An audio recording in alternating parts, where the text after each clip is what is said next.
Bismillahirrahmanirrahim. Assalamualaikum warahmatullahi wabarakatuh. Alhamdulillah, wassalatu wassalamu ala rasulillah wa ala alihi wa sahbihi wa man wala wa ba'du. Saudara-saudariku, berjumpa kembali dalam program khusus untuk tanya jawab seputar pembahasan keutamaan 10 hari pertama di bulan Dzulhijjah dan ibadah-ibadah terkait dengannya. Hari ini kita berjumpa di hari Jumat, hari spesial Sayyidul Ayyam, bertepatan dengan 3 Dzulhijjah 1441 Hijrah. Untuk itu perkenankan kami membuka program kita ini dengan saling mengingatkan untuk bisa memaksimalkan amalan khususnya di hari ini. Ingat, ada bacaan Al-Quran yang spesial di hari ini, khususnya surat Al-Kahf. Itu ada peningkatan sholawat terhadap Rasulullah SAW, keutamaan bersedekah, dan tentunya bagi para pria khususnya ada keutamaan menunaikan ibadah salat Jumat dengan segala sunnah-sunnah yang melekat di dalamnya. Mari kita maksimalkan itu. Dan satu yang paling istimewa, ada doa yang sekiranya bisa terijabah dengan cepat di waktu-waktu khusus spesial di hari Jumat ini. Ada yang menafsirkan seluruh bagian di Jumat dari mulai fajar sampai akan terbenam matahari. Ada yang menafsirkan saat khatib duduk di antara dua khutbah. Ada yang menafsirkan bahkan ba'da asar, waktu yang akan cepat menjelang ke maghrib. Di antara sekian itu, intinya kita maksimalkan dengan bermohon kepada Allah Subhanahu wa ta'ala. Baik, mari kita lihat apa yang teman-teman sajikan di sesi dialog kita. Kita ambil dari YouTube dulu. Baik, bismillahirrahmanirrahim. Pertanyaan dari saudara kita, seperti biasa saya tidak sebutkan nama tapi tercantum di sini. Assalamualaikum Ustadz. Waalaikumsalam warahmatullahi wabarakatuh. Mohon pencerahannya. Untuk korban seperti hewan kambing, apa harus menunggu hewan tersebut umurnya sudah dewasa untuk disembelih, dan minimal berapa umur hewan agar bisa dikorbankan? Mohon petunjuk, jazakallahu khair. Petunjuk kita mohonkan kepada Allah Subhanahu wa ta'ala. Dari situ kemudian kita lacak pada keterangan Rasulullah SAW yang menyampaikan secara detail pesan-pesan dan petunjuk Allah Subhanahu wa ta'ala yang diteruskan untuk sampai kepada kita, hamba-hamba Allah dan umat Nabi Muhammad SAW. Untuk melacak keterangan Nabi SAW, kita kembali kepada kitab-kitab hadis yang merangkum keterangan Rasulullah yang bisa kita akses. Di antara pertanyaan Anda ini, kita bisa temukan di antaranya dalam hadis riwayat Muslim, nomor hadis 1963. Ya, riwayatnya bersumber dari sahabat Jabir radhiyallahu taala anhu, anin Nabi sallallahu alaihi wasallam, dari Nabi sallallahu alaihi wasallam, qala, beliau bersabda, la tadhbahu illa musinnatan. Janganlah kalian menyembelih hewan, ya. Ini dalam konteks yang khusus untuk berkurban. Ya, illa musinnatan, kecuali hewan itu sudah cukup umurnya, ya, cukup usianya. Baik, jadi ini keterangan yang pertama yang bersumber dari Nabi SAW. Teruskan, illa an ya'sura alaikum, kecuali jika engkau memang benar-benar sulit tidak menemukan hewan dengan umur yang telah ditetapkan ini, maka fatazbahu jaza'atan minad dha'ni, maka silahkan Anda sembelih hewan yang di bawah umur yang telah ditetapkan ini. Kalau kambing muda, kan, domba muda, demikian sapi atau unta, ya, dengan kondisi yang kasuistis tertentu saja. Baik, sekarang pertanyaannya, berapa batasan umur yang ditetapkan ini? Kita lacak kemudian keterangan para ulama, khususnya para ulama-ulama yang menjadi rujukan, ya, bintang di dalam kajian-kajian fiqih yang menelaah dengan sangat teliti keterangan Nabi SAW. Menurut para ulama, ini dibagi ke dalam 3 bagian. Jadi ada hewan jenis kambing dan domba, ada hewan seperti sapi dan kerbau, ada hewan unta. Ya, terkait dengan kambing ini, kita bisa lacak keterangan para ulama. Mereka membatasi usia kambing, domba dan sejenisnya, yaitu sudah masuk 1 tahun, ya, mau ke tahun kedua. Jadi usia setahun masuk ke tahun kedua. Jadi paling minimal setahun lah, ya, setahun. Kemudian dia akan masuk tahun kedua. Ini batas untuk hewan kambing dan domba. Ya, memang ada dari fikih Hanafi dan Hambali yang mengkhususkan untuk domba itu boleh usia 6 sampai 7 bulan. Tapi umumnya yang disepakati, ya, mengambil batas paling amannya usia setahun masuk tahun kedua. Kemudian untuk hewan sapi kerbau itu di usia 2 tahun masuk tahun ketiga. ya. Ada yang mengambil bulatnya aja usia 3 tahun gitu ya. Namun batas minimalnya, karena tadi Anda tanyakan minimal, bisa dikatakan tahun kedua masuk tahun ke-3. Ya, kalau ingin yang ambil jalur aman boleh kemudian yang usia 3 tahun. Tapi kalau sulit menemukan yang itu, maka diambil jalur minimal usia 2 tahun masuk ke 3. Sedangkan untuk hewan unta, nah ini mungkin di kita khususnya di wilayah Indonesia sekitarannya atau tropis pada umumnya tidak biasa berkorban unta, mungkin ini kebanyakan di Timur Tengah, atau hewan-hewan yang kemudian bisa tumbuh berkembang di iklim yang serupa dengan itu, maka batasan unta disepakati 5 tahun. Ya, jadi kalau kita ambil 1 masuk tahun kedua, 2 masuk tahun ketiga, kemudian yang terakhir unta 5 tahun. Ingat ya, kambing ya usia setahun masuk tahun ke-2, kerbau atau sapi usia 2 tahun masuk tahun ke-3, atau kalau mau ambil bulat 3 tahun, kemudian unta usia 5 tahun. Nah, dari kondisi ini kalau sudah ditemukan tidak cukup sampai ke umur, cek lagi kondisi fisik ya, karena nanti ada hadis Nabi SAW yang disampaikan dari Al-Bara bin Azib. Ya, ini juga diriwayatkan oleh Imam Abu Daud, sangat spesifik menunjuk pada hewan-hewan yang dibenarkan untuk ditunaikan ibadah kurban. Ya, apa diantara hewan-hewan itu? Ada 4 kategori, arba'un. Ya, arba'un la yajuzu fihi al-adahi. Ya, kata Nabi SAW ada 4 kondisi yang tidak diperkenankan. 4 kondisi ini, hewan yang memiliki 4 kondisi ini untuk dijadikan hewan kurban. Ya, apa saja? Pertama, al-aura, bayyinun auruha. Pertama, al-aura. Mohon maaf sekali, hewan yang matanya buta, ya, picak gitu kan.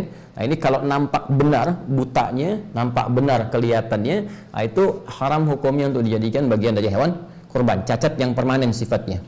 Ya, kemudian yang kedua, al-maridah, bayyinun maraduha. Hewan yang sakit, kelihatan benar sakit. Ya, dengan segala jenis penyakit yang kiranya bahkan ketika disembelih bisa membahayakan ya bagi orang yang mengkonsumsinya. Ya, kita bisa lihat kadang-kadang, mohon maaf ya, ketika dicek oleh bagian dinas kesehatan misalnya untuk hewan, ternyata ada bagian hewan kurban yang mohon maaf sekali tumbuh belatung ya, ketika dibuka itu kemudian dicek ternyata sakit, ada yang flu hewan dan sebagainya. Apalagi sekarang misalnya musim pandemi begini juga mesti dipastikan harus benar ya. Kemudian juga yang ketiga adalah pincang ya, yang jelas kepincangannya. Jadi karena kondisi tertentu cacat permanen di salah satu kakinya misalnya, nah ini nggak boleh juga ya. Kemudian yang keempat, ini yang tidak kalah penting, kurus ya, terlampau kurus. Jadi hewan yang la tanqa, al-kasir alladzi la tanqa, hewan yang terlampau kurus yang nggak ada dagingnya. Ya, hati-hati, ini sangat sensitif sekali masalah ini, karena kurban pertama yang diperintahkan oleh Allah kepada 2 anak Nabi Adam alaihi assalam ya, itu terkait dengan spesifikasi yang dimaksudkan. Nanti ada di Quran surah ke-5 ya, Al-Maidah ayat ke-27. Watsdu alaihim naba abnai Adam bil haqq ya idh qarraba qurbanan fatuqabbala min ahadihima wa lam yutaqabbal min al-akhar. Watsdu alaihim naba abnai Adam bil haqq. Ya Muhammad sallallahu alaihi wasallam, coba bacakan, pahamkan ya, sampaikan kepada umatmu supaya mereka memahami, mengerti tentang kaidah kurban yang pertama kali diperintahkan pada 2 anak Adam alaihissalam. Kisahkan kisah kedua anak ini dengan kisah yang sesungguhnya, sebenar-benarnya. Ya, kenapa ada kalimat bil haqq itu ya, karena memang banyak versi Israiliyat yang menceritakan kisah pengorbanan ini dengan kisah-kisah yang terlampau jauh dari kebenaran. Karena itu diminta Rasulullah SAW untuk meluruskan kembali sehingga kisahnya bisa benar. Di antara yang paling penting pada kisah ini adalah idh qarraba qurbana, ketika keduanya diperintahkan oleh Allah untuk menghadirkan kurban demi menyampaikan hasil putusan ya dari keinginan keduanya untuk bisa menikahi salah satu pasangan yang diperselisihkan. Ya, telah ditetapkan yang satu secara silang, kan? A kemudian ke C, B kemudian ke D, tapi ternyata yang A menginginkan pasangan yang berbeda, sehingga di situ dimintakan oleh Allah Subhanahu wa taala, ayo berikhtiar kalau begitu. Ya, nanti yang paling serius, yang paling benar, yang paling bagus takwanya, dia bisa mendapatkan apa yang dia inginkan. Ikhtiarnya dengan apa? Kurban. Nah, karena itu kurban ini teman-teman sekalian menjadi sebuah wasilah untuk berikhtiar supaya kita mendekat kepada Allah, yang dengan pendekatan itu, ini salah satu hikmahnya, kita bisa bermohon dan permohonan kita itu akan terjadi percepatan dalam pengabulannya. Ya, kalau saya sedikit lompat sebentar, ya, korban itu salah satu wasilah takwa. Ya, salah satu wasilah takwa. Karena nanti di ayat lain di Quran surah ke-22 Al-Hajj ketika Allah berfirman, "La yanalallaha luhumuha wala dima'uha walakin yanaluhu taqwa minkum."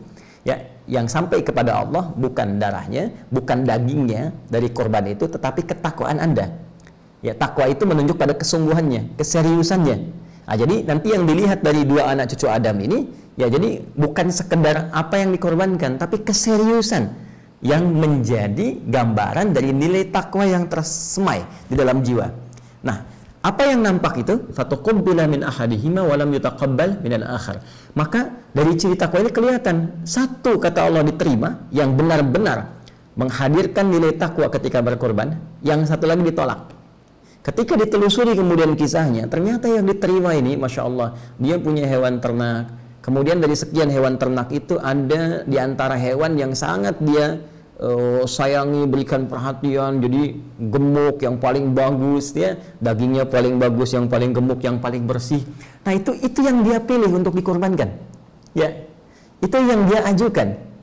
Sementara yang satu lagi, dia punya perkebunan. Dari hasil kebunnya itu, ternyata dia berpikirnya begini, ya, seperti kelihatan logis, padahal dalam nalar syariat ini tidak masuk.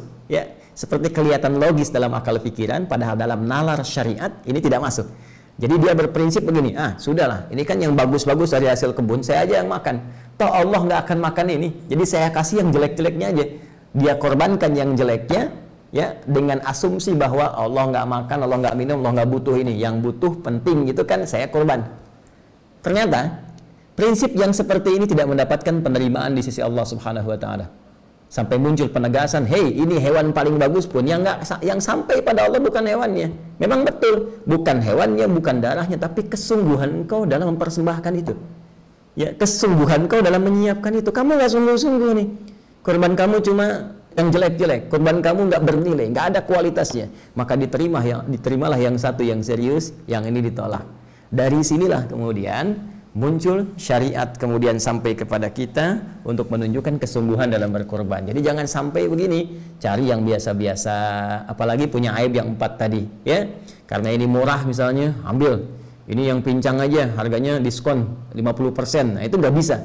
Ya, maka orang-orang yang berkorban dari hasil-hasil yang tidak baik, maka sudah pasti tidak akan mendapatkan penerimaan dan tempat di sisi Allah Subhanahu wa ta'ala. Termasuk dikiaskan kepada harta yang dibelanjakan untuk korbannya. Ini juga menjadi penting. Ya, awas, hati-hati, uang hasil korupsi nggak boleh pakai korban. Ya, uang hasil rampokan, uang hasil pencurian, hasil riba, hati-hati. Ya, nah, jadi ambil yang paling halal yang bisa Anda persembahkan untuk korban itu. Itu yang akan dilihat oleh Allah Subhanahu wa ta'ala. Jika itu terjadi, nabung, Masya Allah, ya. Bahkan ada yang mencoba berpindah dari kegiatan yang nggak bagus kepada yang bagus. Ya, misal biasa merokok, mohon maaf ya, tiba-tiba dia pengen beralih, uang itu dia tabung tuh, tabung terus beli hewan kurban. Wah, itu luar biasa tuh. Ya, itu luar biasa. Nah, apalagi dari Anda nabung yang paling halal, paling baik, ya, alih-alih beli dunia, Anda belikan hewan kurban. Kemudian di situ ketika disembelih, Anda berdoa. Masih ingat tadi? Yang dilihat takwanya, ketika takwa itu muncul, perhatikan Quran surah kelima Al-Maidah ayat 35. Ya ayyuhalladzina amanu ittaqullah wabtaghu ilaihil wasilah. Hei orang-orang beriman, tingkatkan takwamu kepada Allah dan jadikan peningkatan takwa itu sebagai wasilah untuk mencari apa-apa yang engkau ingin harapkan. Jadi ketika itu sudah selesai kurban, langsung berdoa. Minta sama Allah. Barangkali dari sekian hal yang belum Anda dapatkan itu, inilah momentumnya untuk mempercepat pengabulan doa yang Anda lama telah ingin sampaikan. Jadi itu dari segi umur, kemudian dari segi fisik.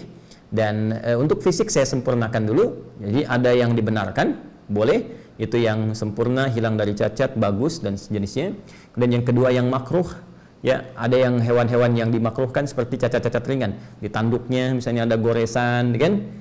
Misal ada kakinya lecet yang bukan permanen tapi terlihat misalnya ada cacat, ya, walaupun sedikit itu makruh.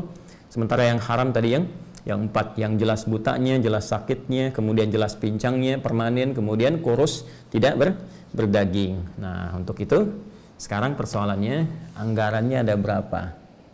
Bikin kalau ingin berkurban, dari anggaran yang ada, cari hewan yang paling bagus dengan anggaran itu. Saya punya 2,5 juta Ustadz, baik, berangkat, cari 2,5 juta yang paling bagus, ya di kualifikasi itu.